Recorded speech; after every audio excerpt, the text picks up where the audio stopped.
Hello, I'm Lesley Atherton, and this is a short story, mainly true, about a journey I never took. Names have been changed to protect the innocent. In my late teens, I moved to the small village of Crow Corner that in reality wasn't as pretty as it sounds. It was really no more than a glorified rural council estate built along the road edges somewhere between two Yorkshire towns. The 40 or so houses had been specially erected for the workers at the village's main place of employment, the clay pipe works, Howard Building Products.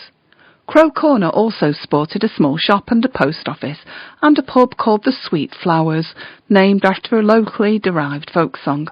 It was next to the Sweet Flowers that I lived in a tiny threesome commune called Justice.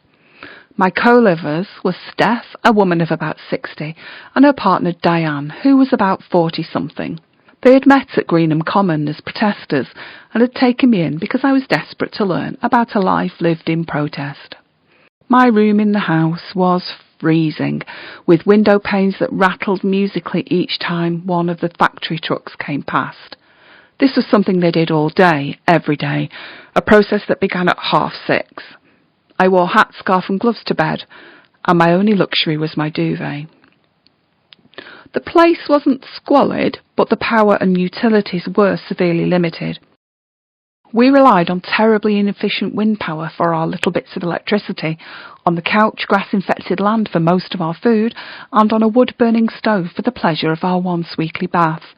It wasn't the best idea of mine to move there, I have to admit, but there were fun times when I had the money to get on the bus and escape away to the bright lights of Sheffield or Huddersfield. One night I'd been singing at a local folk club. I'd saved up for 2 pints of bitter and a packet of crisps, and it had been a good laugh. The walk home was 5 miles, along country roads with little traffic, no street lights, and no concessions to pedestrian safety whatsoever. But with the bravery and stupidity of the young, I walked in pitch black and freezing cold, and returned to Justice in one piece, eventually. But the following day I was due to take another journey. It began with another long walk in terrible weather from Crow Corner to the coach stop at the Barnet Inn, about 7 miles away. I didn't mind the walk, as I was going to Bolton to visit my boyfriend Joe, and I'd been missing him like mad. In those days there was no internet to check bus times, and we had no phones where I lived either, so most things were done on trust. My little paper timetable said a coach was due at 4:45, and so I arrived there at the stop at 3:30. I was not lucky. I spent over 3 hours waiting in the cold and darkness at the crossroad junction outside the Barnet Inn. The coach didn't turn up. I was scared, there being forests and fields to all sides of me, with the exception of the dark and closed pub. I had very little money, only enough for coach fare, and wasn't sure what to do next. Hitchhiking was out of the question, that being even scarier than walking in the dark. So at 7, as soon as the pub opened, I crept, exhausted and freezing, into the Barnet and explained my situation. I was struggling to hold back the tears, and they kindly let me use the phone in their office to call Joe. He immediately agreed that he'd come all the way from Bolton to pick me up, and the young lady behind the counter gave me a hot chocolate while I waited and warmed myself.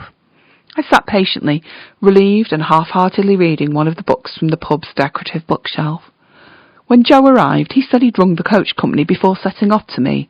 The service I was waiting for had been cancelled the previous week, but the bus stop signs were still in place. We left the Barnet Inn after Joe bought me a tasty vegetarian dinner, mung bean curry and a syrup sponge, and we drove to Bolton, arriving back very late but greatly relieved. I was so glad to return to reality. Life wasn't easy at Crow Corner, and what I wanted more than anything was to be back in Lancashire. I loved Yorkshire, but my lifestyle in the Justice household was killing me. Long walks in bad weather, malnourishment, cold, and the lack of creature comforts. My still growing and previously pampered body could not have sustained these for long. So I hadn't taken the coach from the Barnet Inn to Bolton. I had walked to the stop, had waited and waited, I had cried, and I had weakly begged a lift. I felt let down, weakened and pathetic as a result of having to call Joe. This solitary experience led to a long-lasting anxiety regarding public transport and its reliability, and a delighting in the luxury of my own company in my own home.